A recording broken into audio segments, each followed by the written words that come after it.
Thank you, Mr Speaker. I rise tonight to speak about an issue that's both pressing and sadly often overlooked, and that is period poverty.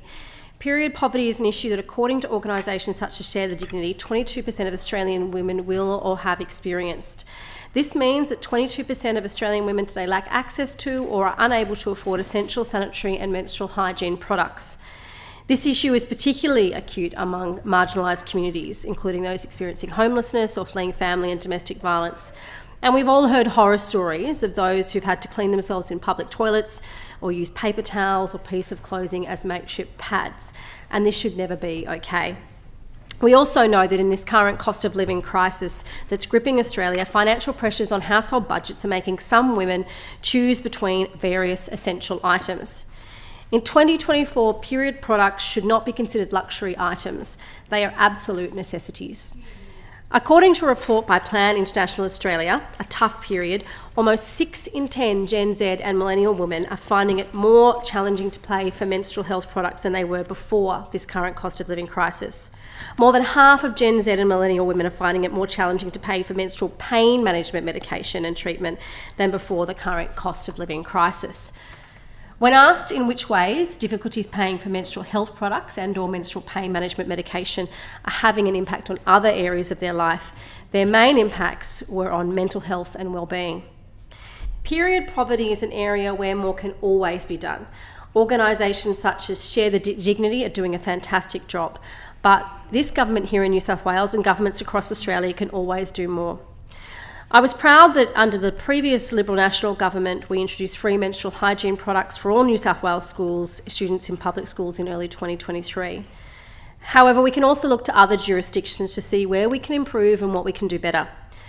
The ACT was the first jurisdiction in Australia to provide free menstrual products in public places, with a staggered rollout across schools, tertiary education institutes, TAFE providers, hospitals and community centres.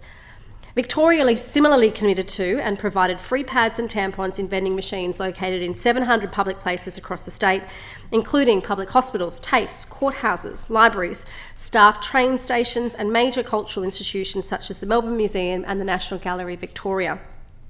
Similar legislation has been introduced in Scotland, New Zealand and several states across the United States. Share the Dignity earlier this year hosted the 2024 Bloody Big Survey. I'm sure many of us participated in the survey to monitor changing attitudes and experiences of periods in Australia. It is the single biggest body of data in the world, capturing valuable information and insights into the experiences of people with periods. They've now handed down their report with their key findings, with 156,620 respondents, and it paints a very clear picture of period poverty in Australia. For example, 83% of Indigenous Australians have found it challenging to afford period products. 78% of people with a disability found it challenging to buy period products. Children can get their periods as young as 8 years old, but they might not be educated about them at school until they are 10 years old. Domestic and family violence, homelessness and unemployment escalate the problem of period poverty. 83% of our gender-diverse participants found it challenging to buy period products. In New South Wales alone, 63% of the respondents in our own state found it challenging to buy period products.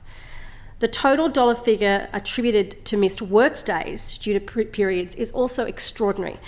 $9.6 billion per year, clearly showing that more work is needed for women. I want to acknowledge the incredible work of the team at Share the Dignity, particularly founder and CEO Rochelle Courtenay. Their August Dignity Drive is currently taking place. I know many people in this place participate in the Dignity Drive, and I encourage everyone to donate wherever they can. And I know it's very hard for people in all communities at the moment, but wherever you can. We have a long way to go in addressing period poverty, providing adequate education and ensuring that no one must choose between purchasing period products or other equally essential items just to get by. I want to see this House do more on this issue, regardless of whether or not we're facing the cost of living crisis that we currently are, and I urge members of this House to take real action to address period poverty in New South Wales.